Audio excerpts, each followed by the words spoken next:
자, 여러분 안녕하십니까? 신의 논술 이페다고지 김윤식입니다. 자, 이제 여기에 보시면 제목이 어떻게 붙었냐? 4학년 진급생들의 교육학 논술 전략입니다. 그래서 이제 교육학 논술에 왕도가 있다. 기왕이면 우리가 적은 시간에 좀 어떻게 공부를 하면 빨리 접근할 수 있겠느냐. 이제 그걸 강의를 하려고 하는데, 여기에는 이제 두 가지 관점에서 이번에 2014년 12월 6일 그 기출문제 해설을 아주 제일 먼저 올려놨더랬습니다. 그리고 이제 지금까지도 한 일주일 지났는데 여러 이제 문의들도 있고 또 방향이 이렇게 돼야 된다는 또 여러 선생님들의 강의가 있는데요. 이제 내가 그 후평으로 마지막 나는 이렇게 생각한다. 그래서 거기에 잘못, 옳고 그름, 여기를 이제 뭐 판정이라고 할까요? 그걸 하나 먼저 내리겠어요. 그래서 이제 우리가 어떻게 공부를 해야 하느냐. 그러니까 이번 기출문제 모범 답안에 대한 다양한 의견들을 종합을 하고, 또 하나는 이 공부를 어떻게 해야 되느냐. 그걸 이제 설명을 나오는데, 지금 요 우측에 나와 있는 것이 이번에 실제 기출 문제입니다. 12월 6일 날 봤던 거. 근데 교육학 논술은 이제 이게 그 하나의 과목이죠. 여러분이 공부할 것이 철학, 이런 한국 서양 교육사, 그리고 교육심리학, 교수학습방법론, 생활지도론, 평가 통계 연구, 이렇게 교육행정론 굉장히 많습니다. 그런데 우리가 교육을 하자는 것은 교육 목표, 내용의 선정, 조직, 교수학습지도, 평가, 또 교수론, 교육행정론, 그리고 이 모든 것은 21세기 시대적 상황에 맞게 바뀌어야 되는 거죠. 지금 우리가 21세기 시대적 상황에 맞게 교수법도 바뀌어야 되고 교육 목표도 바뀌어야 된다는 이런 얘기죠. 근데 이 네 가지가 아주 밀접한 관련이 있죠. 특히 그 평가라고 하는 것은 교육의 마지막 과정이지만 이 평가가 잘 됐냐 못 됐느냐에 따라서 교육 전체가 왜곡이 되기도 하고 그렇습니다. 그래서 우리 교사들은 이런 그 교육 평가의 어떤 그 전문가가 돼야 된다, 이렇게 말을 해요. 그러면 여러분이 항상 공부를 하면서 이런 4개 분야가 출제가 되는데 교육 목표에 많은 시사를 준 것이 이런 겁니다. 우리가 교육 철학 그러면은 교육 목적론, 그 다음에 교육 내용론을 다루거든. 그래서 여기에서 지식이라는 것을 배워요. 지식이 뭐냐? 바로 이번에 우리 그 교육의 목표가 자유교육이 되어야 한다. 그런 점에서 시사점을 주는 게 바로 이거이거든요. 지식이 뭐냐가 결국 자유교육과 연관이 됩니다. 그래서 이번 시험은 내 개인적으로는 진짜 아주 우리 정말로 우리가 교육학 논술에 취지에 맞는 수준 높은 문제가 나왔다. 그래서 앞으로 공부의 방향은 어떻게 돼야 되느냐. 실제로 이런 교육의 전 과목에 대해서 기본 개념틀이 잘 갖춰져 있어야 됩니다. 가령 이 자유교육이 뭐냐, 그러면 그 자유교육에 대해서 정확하게 이해해야 이번 문제를 쓸 수가 있었던 것이죠. 또 학습조직이 뭐냐, 이것을 알아야만 이번 문제를 쓸 수가 있었던 것이죠. 그러니까 공부 방법은 우리 여러 교수님들, 대학에 계시는 교수님도 말씀을 하겠지만 이 교육학의 기본 개념을 모르고 어떻게 응용력, 문제 해결력이 나오겠습니까? 그래서 내가 먼저 교재 이 얘기를 하나 하고, 그 다음에 논술에 대한 그 잘못된 오개념을 이걸 기출문제를 보면서 잡으려고 하는데, 현재 교재가 우리가 이제 이렇게 된 교재가 3가지가 있습니다. 시중에. 뭔 말이냐면 처음에 논술로 본다 그러니까 이제 아무래도 거기에 재빨리 이제 책을 쓰다 보니까 완전히 그 대학교 입시 논술처럼 어떤 교양적인 것, 또 시대적인 어떤 문제에 대해서 논술 문제를 쓰는 거. 그러니까 교육의 어떤 기본 틀이 없이 그냥 테마별로 이렇게 써놓은 책이 있어요. 이것은 왜 위험하냐면 이 모든 것이 연관이 되거든요. 이번 문제도요. 이건 위험해요. 왜 그러냐면 이번 문제도 그거거든. 첫 번째 문제가 자유교육의 기초를 둔 교육의 목적을 써라. 두 번째가 그 학생들의 교육 목표 달성도를 알아보기 위한 이 교육과정 설계를 써라. 세 번째가 아이들이 흥미를 느끼게 하기 위한 학습과제 제시 방법을 써라. 네 번째, 학습 조직의 구축 원리를 써라. 이렇게 돼 있거든요. 그러면 이것은 학습 조직은 어디에서 나온 거냐면 교육행정론의 조직론이 있어요. 조직론.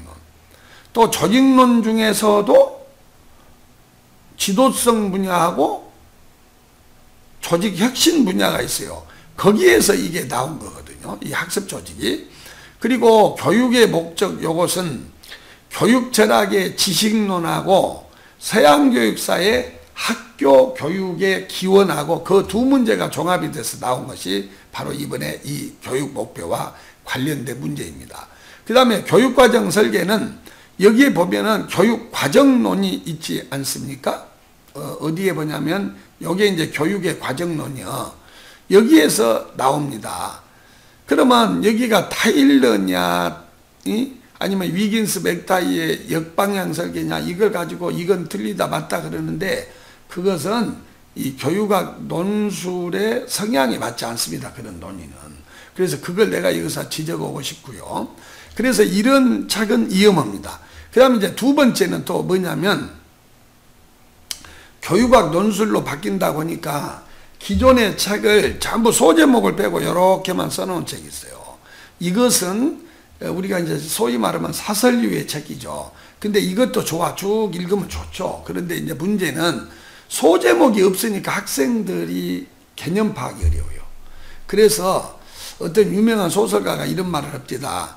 자기는 절대 어디에 가서 녹음을 한다거나 이렇게 자세하게 글을 쓰지 않고 키워드 중심으로 이렇게 글을 써온대요. 그래서 이걸 보고 그때를 해상하면서 글을 쓰면 쓸 때마다 그 내용이 달라서 좋더라 그런 얘기예요. 그래서 이런 것도 능률이 떨어져서 안 좋아요. 그러면 세 번째가 뭐냐, 내과 교재가 이렇게 돼 있는데 기존의 객관식 문제하고 똑같이 붙어 있습니다. 개념이 이렇게 1번 이렇게. 그런데 이제 문제는 이것을 논술에 맞게 강약을 조정을 해야 돼. 예를 들어서 교육평가는 하나도 빼서는 안 되는 분야예요. 논술에 다 나오니까요. 그러나 한국 교육사는 예를 들면 이런 것은 논술에 나오기 힘들잖아요. 뭐 국자감이 조직이 어떻게 되어 있었고 식목도감이 인종 때 나와가지고 경사 육각체계가 언제 됐고 이런 것은 교육학 논술에 그렇게 나오지 않습니다. 그러니까 그런 문제는 줄이더라도 적어도 방재유형원의 공거제 이것은 공교육과 관련해서 매우 중요합니다. 그러니까 내가 한 얘기는 이 어떤 교재가 좋냐면 이런 객관식처럼 이런 제목이 많이 붙어 있어야 돼요. 그래야 이 제목을 가지고 수많은 걸 연상을 할 수 있어. 다만 교육학 논술에 맞게 이런 서양교육사, 한국교육사의 편제를 다시 해야 돼요. 그리고 평가나 교수학습 지도는 뺄 데가 없어. 뺄 데가 없습니다. 이런 것은. 또 교육통계는 안 나오는 것이 아니에요. 이제 조금 이따 보세요. G점수, T점수와 관련해서 얼마든지 시험에 나올 수가 있습니다. 그래서 교재 선택이 일단 이렇게 돼야 하겠다는 것을 말씀드리고, 그 다음에 내가 이제 올해 문제에 대해서 지금 이제 많은 우리 시중에 논란이 있는데 거기에 대해서 최종 내가 판결을 좀 내리겠습니다. 전부 연계가 됐고 여기서 논술의 제일 중요한 것은 구성 능력이야. 그렇기 때문에 만약에 논술을 예를 들면 학습 조직에 대해서 말이 많은데 뭐 학습 조직이 어떤 학자가 주장했는데 그 학자의 구축 방안을 쭉 외워서 쓴다고 해봐. 이게 교수님들이 좋아할 것 같아요? 우리가 채점을 하더라도 그런 문제는 좋은 점수가 안 나가요. 자기가 다시 만들어야 돼. 개미처럼 쌓아놓기만 하지 말고 꿀벌처럼 어떤 꽃가루를 갖다가 그걸 완전히 다른 것으로 만들 때 이게 진짜 문제 해결력, 사고력을 보는 거예요. 내가 한 가지 예만 들어주자면 옛날에 내가 교대 편입 논술을 한 7, 8년 했는데요. 그때 재밌는 사실이 뭐냐면 우리가 전비속 살인사건이 있잖아요. 존비속, 뭐 아들을 죽인다거나 부모를 죽인 이런 아주 이 불효 관련 범죄는 가중처벌을 해야 한다는 것이 국민들의 대다수 법적 감정입니다. 이게. 그래서 존비속 살인을 한 사람을 보통 형벌보다 가중처벌을 해야 한다. 여러분 찬성하냐 반대냐? 그럴 때 100명 중 99명이 찬성을 해요. 여러 가지 이유를 들었어. 왜냐하면 예로부터 우리는 효가 모든 만행지본이었다. 그리고 사회의 세포인 가정이 건강해야 사회가 잘 되기 때문에 이것은 특별하게 가중처벌해야 한다. 근데 단 한 학생이 정반대 의견이에요. 이거 가중처벌하면 안 된다. 그 이유는 딱 키워드가 하나입니다. 우리는 사랑하는 사람으로부터 버림을 받았을 때 가장 배신감을 느끼고, 그 다음에 아무리 이 아이가 아주 막 심한 짓을 했어도 가정에서 일어난 문제를 가지고 가중처벌을 해버리면 이 사람이 감옥에 나와서 가정으로 복귀가 제대로 되겠느냐. 오히려 더 가정에 돌아오는 것을 어렵게 하기 때문에 오히려 이런 벌을 가중처벌하면 안 된다. 결론은요, 이 99명의 답보다 이 답이 더 창의력과 문제 해결력이 있는 것이죠. 자, 이제 그래서 나는 이 모든 기초 지식이 이때 전부 연계해서 봐야 된다. 이 점과 관련해서 올해 문제에 대해서 내가 제일 먼저 답을 올렸는데 3,200명 정도가 전부 클릭을 했어요. 클릭만 한 게 아니라 다 내 강의를 들었습니다. 그런데 이제 이게 옳다 이런 말이 있는데 내가 거기에 대해서 판정을 한번 내려보도록 하겠습니다. 자, 여러분 첫 번째 문제가 뭐였냐면요. 근데 이제 여기에 대한 모범 답안은 이미 내가 올려놓고 여러분도 다운받아서 볼 수 있기 때문에 그걸 강의 다시 하는 것은요 지루합니다. 그래서 결론부터 말하면 이거거든. 첫 번째 문제가 내년에는 말이죠, 교육 개념에 충실한 지식교육을 해야겠다. 그리고 자유교육의 이상을 구현하는 데 중점을 두고자 합니다. 그래가지고 문제가 뭐냐면은 바로 이런 거예요. 문제가 어떤 거냐면 이거 보세요. 자유교육의 관점에서 교육 목적을 논해라 그랬거든. 그러면 자유교육의 관점에서 교육 목적을 논해라고 했기 때문에 내 생각은 그렇습니다. 이게 뭐 내재적 목적이라든지 또 교육의 개념적 준거를 말한 R.S. 피터스의 그런 어떤 가지 목적론, 내용론, 그 다음에 방법론을 써라 그랬는데 그것 써도 가상하죠. 그런데 그것은 문제는 본질이 어긋난 거예요. 자유교육은 딱 요약하면 지식교육이에요. 근데 지식교육을 어떻게 가르쳐야 자유교육의 원래의 본뜻을 가져올 것이냐 이거거든요. 그러면 우리가 그러거든, 교육의 개념에 충실한 자유교육이란 건 다른 게 아니에요. 여러 지식교육이 있죠. 예를 들면 훈민정음과 같은 그런 지식교육도 있을 것이고 문학에 관한 것도 있을 것이고 또 물리학 같으면 어떤 에너지에 관한 것도 있을 것이고 또 화학 같으면 물질, 또 우리 생물학, 음악에서 그 뭐 1도함, 4도함 이런 그 조화가 되어야만이 아름다운 소리가 난다는 거.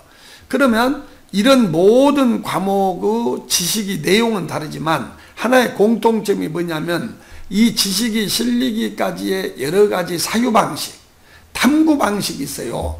그걸 통해서 그런 지식을 가르칠 때 지성과 합리적 사고가 길러져서 이런 사람들이 올바른 삶을 산다는 것이죠, 이게. 그러면 만에 하나 어떤 사람이 이렇게 썼다고 해봅시다. 자, 나는 이제 이 사람이 이제 자유교육을 잘 몰랐어. 예를 들어서. 그래서 이렇게 썼어. 나는 교육의 개념에 충실한 교육의 목적을 학교에서 우리가 가르치는 것은 실용교육이어야 한다. 이렇게 썼다고 해봅시다. 또는 우리 학교가 장식 목표만을 추구하지 말고 직업교육을 해야 한다. 그리고 여기서 끝나면 이것은 내가 볼 때는 자유교육을 전혀 모르는 것이기 때문에 이 4점 중에 한 0.5나 주게 될 거예요. 그러나 조금만 바꿔버리면 4점 플러스가 주어져 버려요. 다 전부. 왜냐하면 그게 뭐냐면 전두희가 뭐라고 말했냐면 사실 여러분은 자유교육 그러면 뭐 아레스, 피테스, 아리스토텔레스 그 다음에 기원이 이소크라테스 이런 사람들 아닙니까? 그리고 최근에 아레스, 피테스, 오크쇼트, 피터스 이런 사람을 쓰는데 두이는요 이 순수 이론적 지식교육이 자유교육이고 직업교육은 지성교육을 마비한다. 그래서 이걸 구별하는 것을 관념을 깨버려요. 그래서 두이는 딱 말하면 이거예요. 직업교육을 가르쳐도 그러니까 간단하게 말하면 기계공고에서 선반 만들기를 가르친다고 합시다. 그러면 이제 톱으로 이렇게 설계를 해서 마름질을 해가지고 못을 받고 사포로 문지르고 해서 이제 어떤 이 선반을 만들 거 아니야? 근데 이걸 기계적으로 만들면 이것은 직업교육밖에 안 돼요. 이걸 가지고 합리적 마음, 합리적 사고 능력, 그 다음에 이 제시문에 나온 것이 뭐냐면 각 교과에 들어있는 사유 능력, 이건 못 가르쳐요. 근데 두이는 이렇게 말하거든. 선반 만들기를 가르치더라도 이 학생들이 스스로 선반 만드는 방법을 학생들이 스스로 탐구하도록 하면 거기에서 지력과 사고 능력이 길러지기 때문에 직업교육을 통해서도 얼마든지 자유교양교육과 이성지성을 기를 수 있다. 이렇게 쓰면은 90%가 쓴 자유교육의 개념보다 10% 아니 1%가 쓴 이 개념의 교수님들은 더 높은 점수를 줍니다. 왜냐하면 창안 능력이 있잖아요. 이게 문제 해결 능력이라는 거예요. 그러니까 여러분이 이런 것을 안다면은 그리고 자유교육이 애워가지고 뭐 지식과 관조적 지식을 가르쳐야 무지와 오류로부터 벗어나는 교육. 그래서 합리적 마음이 길러지고 합리적 삶을 산다. 이렇게 앵무새처럼 애우면요. 이게 교수님들이 이렇게 채점을 우리가 딱 해보면 이건 애웠었다는 것이 돼서 좋은 점수가 안 나요. 그래서 이 자유교육은 이제 이 정도고 그 다음에 이게 교육과정 설계인데 요건 내가 조금 할 말이 있습니다. 그게 뭐냐면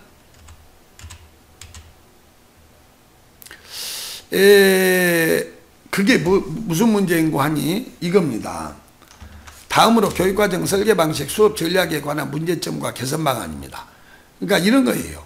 어떻게 그 교육과정을 설계를 하고 수업을 어떻게 해야 되느냐 이제 그런 걸 물어보건데 종전의 방식은 평가 계획보다 수업 계획 중심으로 설계되어 있어서 교사가 교과의 학습 목표에 비추어서 학생들이 배우는 내용을 이해했는지 확인하는 데 한계가 있었다.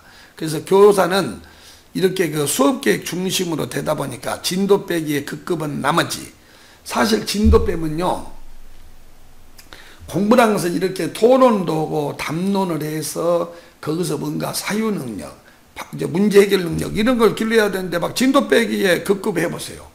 과목이 너무 가르치는 게 많고 진도 빼기에 너무 많으면요 사고 능력이 길러지지 않습니다. 그래서 그리고 또 이제 목표 달성도를 평가하지 않으니까 결손을 예방하지 못했다. 그래서 이제 잘 보세요. 내년에는 학생들의 학습 목표 달성 정도를 확인하는데 유용한 요 봐봐요. 학습 목표 달성 정도를 확인하는데 유용한 교육과정 설계를 하고자 합니다.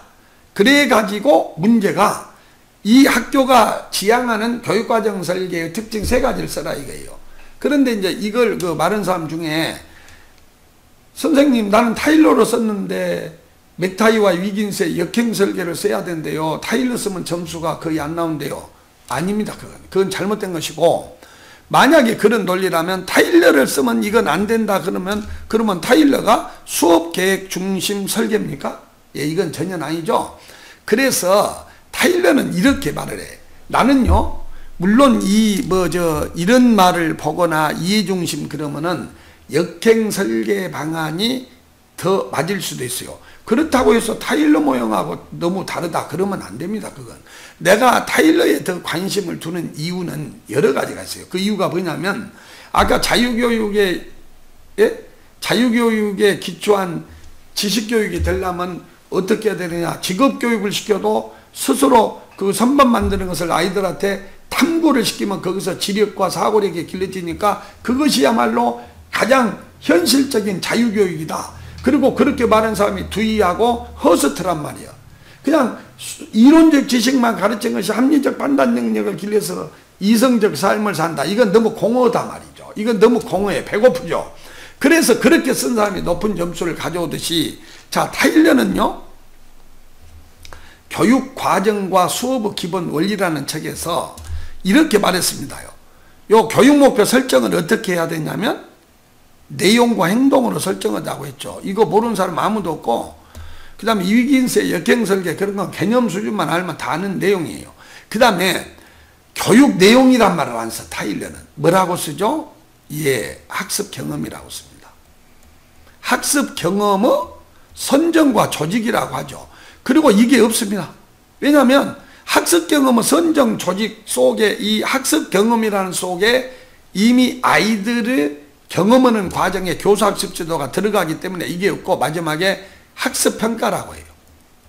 그래서 우리가 객관식 같으면 타일러의 교육과정 설계, 그러면 뭐다? 학습 목표 설정, 그 다음 학습 경험 선정 조직, 학습 평가 그래요. 이 타일러라는 이 양반이 뭐라고 말하냐면 이렇게 말을 해요. 요즘 교수들이 교육 목표나 교육 내용을 선정할 때 여기 나온 것처럼 수업 계획 중심, 교사 중심으로 설계를 하는데, 교사가 아무리 가르쳐도 아이들이 경험을 안 하면 그건 학습이 이루어진 것이 아니다. 이건 다분히 두이에게서 따온 겁니다. 두이는 아동중심 교육이 뭔지 아세요? 성인 입장에서 아무리 이렇게 앞에서 선생님이 열심히 가르쳐도 아이들의 흥미에 맞지 않고 아이들의 사고방식에 맞지 않으면 그것은요, 학습이 안 이루어져. 이게 구성주의의 뿌리기도 한 것이에요. 그래서 이 사람은 이렇게 말을 해. 학습 경험, 즉 교사가 가르쳐야 할 내용보다는 학생들이 경험해야 할 걸 선정 조직을 해야 한다. 그러기 위해서는 학습 목표에 맞는 경험을 선정을 하고 아이들이 흥미에 맞는 것을 선정을 해야 한다. 조직도 어떻게 말하는지 아세요? 먼저 지도 가능성이 있는 걸 조직을 할 때 어떻게 해야 하는지 아세요? 계속성을 들고 있어요. 왜냐하면 한 번 학습 경험에서 그게 이루어진 것이 아니거든. 그러니까 1학년 때 가르친 것을 2학년 때 가르쳐라. 또 흥미가 있게 하려면 계열성이 있어야 된단 말이죠. 또 관련 교과끼리 연계를 시켜야 한다. 두이가 가장 강조한 것이 통합교육과정이에요. 왜냐하면 실생활은 통합되어 있는데 교과는 분과되어 있으니까 실생활과 접목이 안 되죠. 그러니까 학교에서 아무리 가르쳐도 사회에 나가서는 이걸 문제 해결력 이런 것이 없죠. 그래서 목표를 학습 경험이란 말을 쓰는 거예요. 그리고 타일러는요, 다 여러분 알잖아요. 평가를 교육 목표 달성도를 중시해. 그런데 타일러는 아까 교육 목표를 뭐라고 하는지 아세요? 행동의 변화예요. 그러면 행동의 변화를 하려면 평가를 지속적으로 해야 돼. 그래갖고 늘, 왜냐면 행동의 변화가 있으려면 한 번만 해서는 안 되잖아. 최소 2번을 해야죠. 그래서 그 평가 결과를 다시 어디다가 반영을 하느냐, 여기다가 이렇게 반영을 한 거예요. 그래서 타일러 모델을 목표 모델이라고도 하지만 평가 모델이라고도 하기 때문에 타일러를 쓰면 안 된다 그렇게 말한 사람은 타일러가 수업 계획 중심 이걸 중시했다는 말인데 이건 전혀 맞지를 않습니다. 그래서 아까 이 자유교육을 직업교육으로 쓰면 무조건 틀린다. 그건 엉터리인 거예요. 물론 나도 자유교육을 직업교육으로 쓰지 않았죠. 그러나 직업교육을 쓰더라도 아까 그런 식으로 쓰면 점수가 나오고, 이 타일러가 학습 경험이라 쓴 것을 내가 다시 한 번만 여러분한테 강요를 하면, 교사가 아무리 가르쳐도 학생이 경험하지 않으면 그건 학습이 이루어진 것이 아니기 때문에 교사가 수업 계획 중심으로 교육과정을 설계를 하지 말고 아이들의 수준에 맞는 학습 경험을 선정 조직을 해라. 그것이 흥미 원리이고 기회 원리고 지도 가능성이 원리고 그런 것입니다. 그렇게 써준다고 해서 이것이 점수가 안 나온다. 그건 전혀 잘못된 것이다. 이렇게 볼 수 있습니다. 그 다음에 그 다음 문제가 또 이것입니다. 여기를 여러분이 보시면 말이죠. 그 학습 과제 제시 방법이 있어요.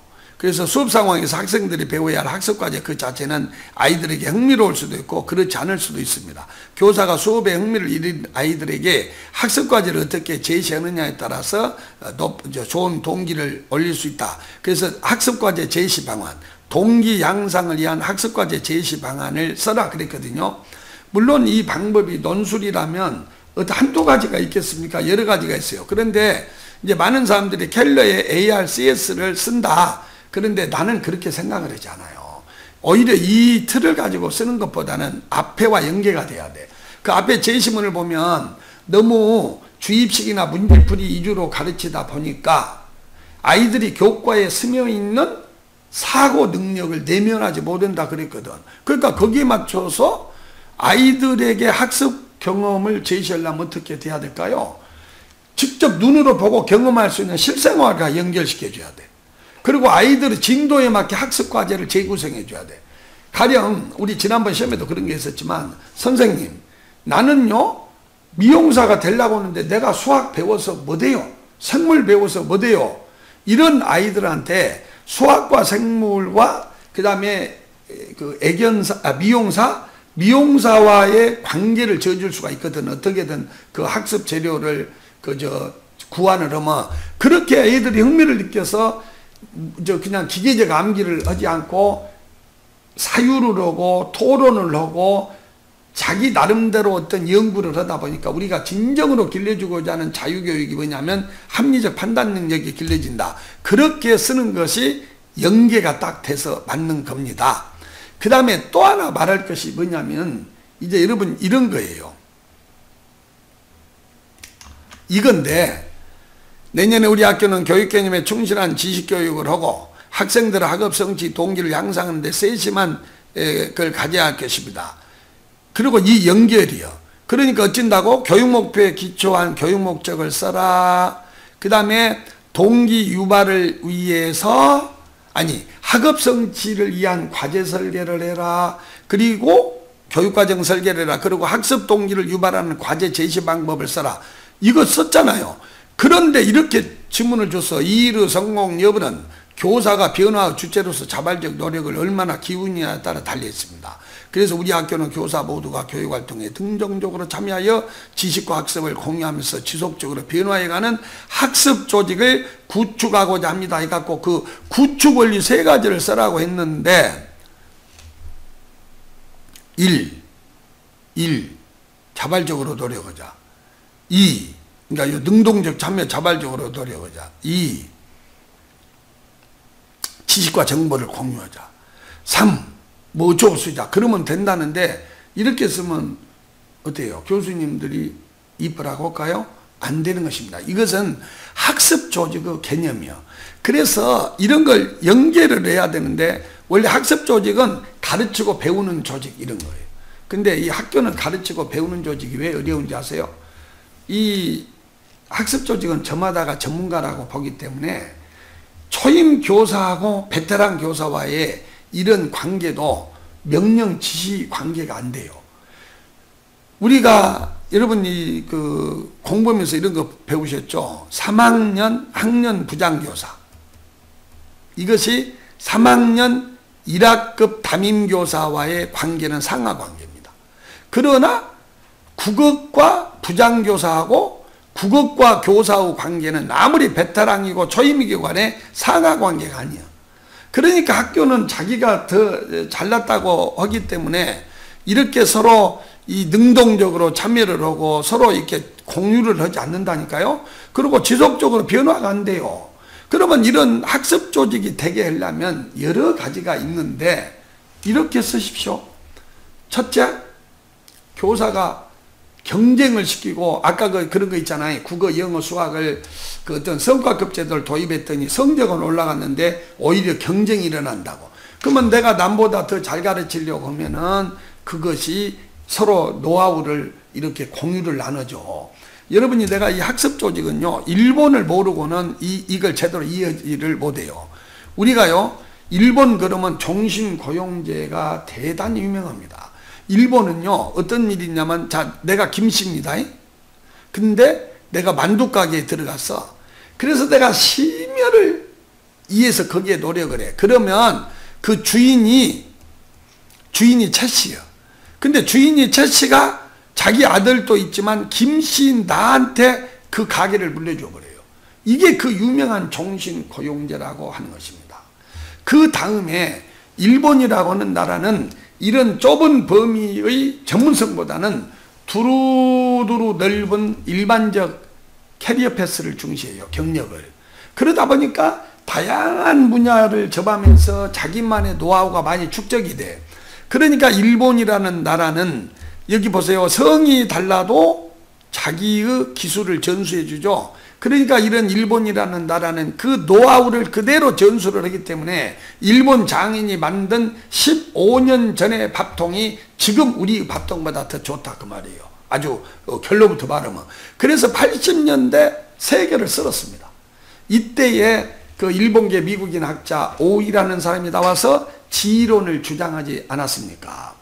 여기와 관련해서 이제 학습 조직이 돼야 된다. 일본을 본받자. 그래가지고 그 묵시적 지식도 그 일본 학자에 의해서 이렇게 연계가 된 거든. 그러면 여기서 제일 중요한 키포드는 이거예요. 나는 여러분한테 항상 강의를 할 때 이런 말을 합니다. 교사의 정체성을 찾자. 그러면 교사의 정체성은 뭐냐? 전철에서 선생님 직업이 뭐세요? 그럴 때 나는 초등학교 2학년 담임 아무개 누굽니다. 나는 중학교 3학년 담임 아무개 누굽니다. 아주 자랑스럽게 말하면 그 사람은 정체성이 있는 사람이고 조그맣게 얘기한 사람은 그건 긍지가 없는 사람이다. 근데 교사와 교수의 차이점은 뭐냐? 학문적 지식은 이 사람이 뛰어나지만요. 가르치는 기법은 교사를 따라올 수가 없어요. 그러니까 대학 교수가 국문학 교수가 자기 딸을 한글을 못 가르치고 1 빼기 1 요걸 못 가르치는 거예요. 그래서 초등교사한테 맡기는 겁니다. 그러면 초등교사들의 그 노하우, 가르치는 그 노하우는 학습 조직이 되지 않으면 전수가 안 되는 거예요. 이건 책으로 전수가 되지 않는 거거든요. 그래서 학습 조직이 되려면 경쟁이 없는 풍토를 만들어야 된다. 이런 말을 써주는 것이 특정 학자의 그 세 가지 애워서 쓰는 것보다 점수가 배로 더 잘 나오죠. 그 다음에 내가 말하고 있는 것은 변혁 지향적 지도성, 이걸 또 언급해 줘야 돼요. 왜냐하면 학습 조직이 되려면은 교사들이 능동적으로 참여하고 뭔가 지속적으로 변화를 하려면 교사 자체가 변화를 추구해야 해요. 근데 내가 놀랬다니까요. 변혁 지향적 지도성을 너무 어렵게 여러분들이 공부하는데 그러지 마세요. 교장은 되게 좀 있으면 은퇴할 사람이거든. 그러니까 아무 사고 없이 나가서 연금 받아먹고 다 그래. 누구나 다, 나도 그렇고 누구나 군인들도 그러고. 이러다 보면 보신주의가 오고 해서 안정지향령의 지도성이 되는데 그러지 말라. 교장이 변화를 유도해야 돼. 변화를 유도하려면 자꾸 새로운 아이디어를 낸 사람을 격려해주고 새로운 아이디어를 낸 사람에 또 새로운 아이디어, 새로운 변화를 하도록 지적 자극을 해야만이 이 학교 자신이 자꾸 아이디어를 만들고 또 이 아이디어를 공유를 하고 그러는 거예요. 그래서 그런 문제를 써줬으면 한다 이겁니다. 그래서 내가 여러분한테 지금 말하고자 하는 것은 논술을 내는 문제가 뭐냐면 단순 암기 능력 이런 것보다는 어떤 문제를 날카롭게 봐가지고 자기로 재구성하고 문제를 해결하는 능력을 보는 것입니다. 그러니까 어떤 특정 학자의 내용만 그걸 써야 된다 이렇게 말하는 사람들은 교육학 논술을 다시 객관식으로 지도하려고 하는 사람들이에요. 그러니까 아까 이제 내가 여러 가지 각도를 말을 했죠. 그래서 여러분들은 꼭 이 점을 유념하시기 바랍니다. 교육 철학의 의대를 어느 분야를 읽더라도 교육 목표는 뭐가 돼야 하고 교육 내용은 어떻게 가르치는 방법은 어떻게 돼야 하고 평가는 어떻게 돼요. 예를 들면 한국 교육사의 실학의 반개 유형원이를 공부하면서 유형원이가 추구했던 교육 목표가 무엇입니까? 전인교육입니다. 그러면 유형원이가 추구했던 교육 내용은 무엇입니까? 반개 유형원이가 제일 싫은 것은 뭡니까? 문사나, 그러니까 뭐냐면 이렇게 글 쓰는 능력, 언변 이런 걸 싫어하지 않았습니까? 그래서 반개 유형원이는요 도와 덕을 겸비한 사람 이거예요. 그러면 우리 학생들은 도덕을 같은 의미로 하는데 전혀 다르죠. 도는 책을 많이 읽어서 지식이 많아야 도가 있는 사람이고, 덕은 좋은 행동을 실천을 많이 해야 돼. 그래서 도와 덕을 겸비한 이렇게 되는 거거든. 근데 과거 시험은 도만을 따졌지 덕을 따지지 못해. 그러니까 공거제를 실시하면 도와 덕을 따진다. 그러니까 이 평가 제도는 공거제고 교육 목표는 전인 교육이고, 이렇게 해서 여러분들이 어느 분야를 공부를 하더라도 이런 것과 이렇게 연결되게 공부를 하고 사고의 폭을 넓히십시오, 여러분이. 여러분, 조금이라도 이제 공부하는 데 도움이 됐으면 합니다. 자, 여러분, 또 다음에는 똑같은 요 왼쪽 그림은 똑같은데 작년 2013년 12월 7일에 봤던 문제를 가지고 또 거기에 대해서 내가 다양한 답이 나올 수 있다는 것을 여러분한테 강의하겠습니다. 자, 여러분, 좋은 날 되십시오. 감사합니다.